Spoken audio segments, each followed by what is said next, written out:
Voici l'un des tout premiers objets connectés. Ce petit lièvre pouvait lire un mail, faire des signes et diffuser de la musique. Bonjour, il est 7 heures. Il fait beau et la température est de 12 degrés. C'était tellement nouveau qu'on a même composé un opéra pour une centaine d'entre eux. Mais au fait, c'est quoi un objet connecté? Pour qu'il ait un cœur, on lui donne un contrôleur, qui est une sorte de petit ordinateur. On dope ses capacités avec un peu de mémoire. On lui ajoute une batterie pour qu'il n'ait pas de fil à la patte.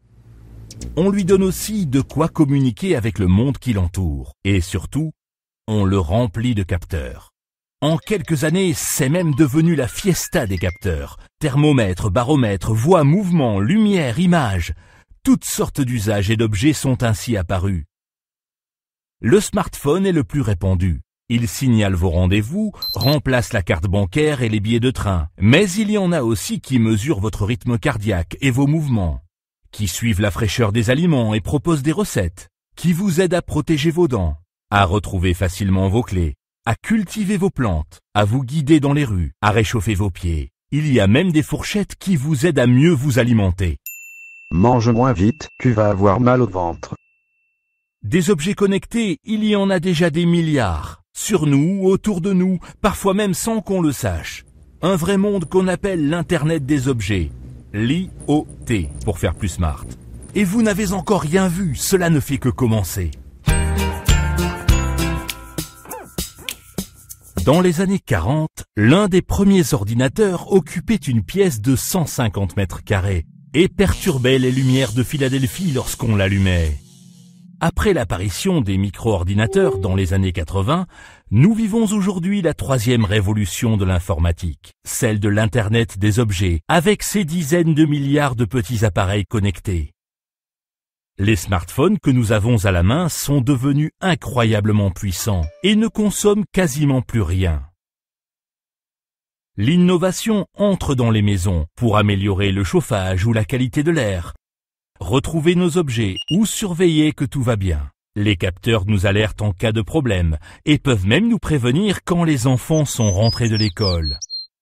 Ces objets transforment nos loisirs, deviennent nos coachs sportifs, repensent même notre manière de bouger. Ici, c'est le mouvement qui crée la musique.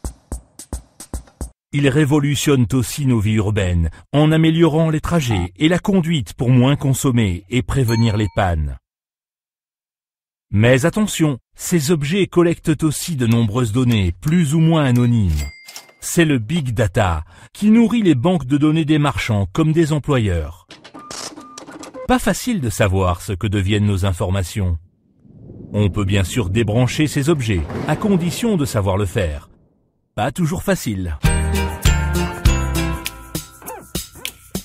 La grande force de l'Internet des objets, c'est la communication sans fil. Il y a toutes sortes de protocoles. Ce sont des règles qui décrivent la manière de communiquer, comme la fréquence des ondes, la méthode de codage et le débit de communication. Certains systèmes portent à des kilomètres. Ils sont conçus pour minimiser l'occupation des ondes et accepter des millions de communications simultanées. C'est pratique pour piloter le chauffage dans une maison non connectée à Internet, mais le débit est parfois très faible et il faut payer pour communiquer.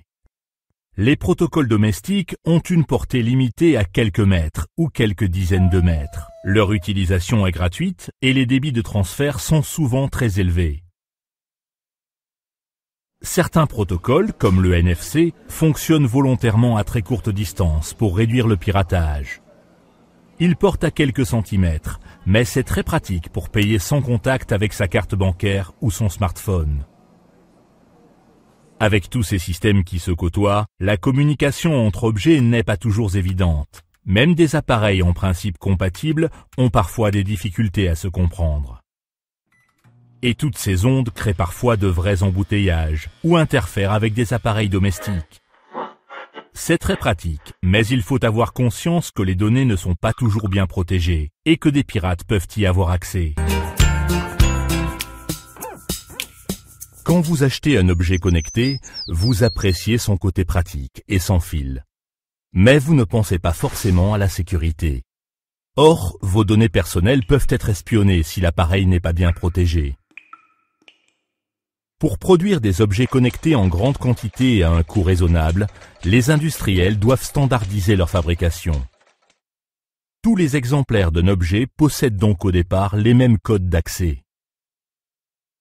C'est un peu comme si votre voisin pouvait ouvrir votre porte sans vous demander la clé. Les fabricants font très attention à la sécurité, justement lorsque cela concerne des applications sensibles, comme les serrures que l'on ouvre à distance avec un smartphone, ou les caméras de surveillance dont on ne doit pas pouvoir truquer les images. On utilise la cryptographie, une technique pour masquer des informations numériques pour éviter les yeux et les oreilles indiscrètes. Mais il faut prendre également quelques bonnes habitudes pour se protéger, comme verrouiller son réseau Wi-Fi, changer les identifiants standards de ses appareils, choisir des mots de passe plus complexes que ceux qui viennent immédiatement à l'esprit. Et surtout, il ne faut pas oublier de faire les mises à jour système quand elles sont proposées par les fabricants, car en cas de faille, un pirate pourrait capter vos données, prendre le contrôle de l'appareil et même le détourner de son usage. Avec leur multiplication, les objets connectés deviennent une cible de choix pour les pirates, qui peuvent parfois en prendre facilement le contrôle. Certes, pirater une ampoule connectée, ce n'est pas bien grave. Mais si le pirate a de mauvaises intentions, il pourrait par exemple éteindre un bâtiment pour préparer un cambriolage ou provoquer des troubles chez des personnes épileptiques. Un chercheur a tenté l'expérience en introduisant dans une ampoule un virus capable de contaminer les ampoules voisines en empruntant le réseau qui permet de les contrôler. Le virus s'est propagé de façon très rapide. Le scientifique a ainsi calculé qu'il suffirait d'en contaminer 15 000 pour prendre le contrôle de toutes les ampoules connectées d'une ville comme Paris ou Berlin. Il a prévenu le fabricant qui depuis travaille pour mieux les protéger. Mais il y a plus grave. À partir d'un appareil dont le mot de passe était mal configuré, des pirates ont propagé un virus sur des millions de caméras connectées. Comme ces objets embarquent de mini-ordinateurs, ils ont ensuite multiplié les tentatives de connexion aux serveurs qui fournissent les services de base du réseau Internet. Pendant plusieurs heures, ces services ont été complètement saturés et ont bloqué une partie des plus grands sites de la planète. Mais pas besoin d'être un pro pour se protéger du piratage. Il suffit bien souvent de changer la configuration d'usine des appareils que vous avez achetés et de personnaliser les accès pour profiter du meilleur des objets connectés.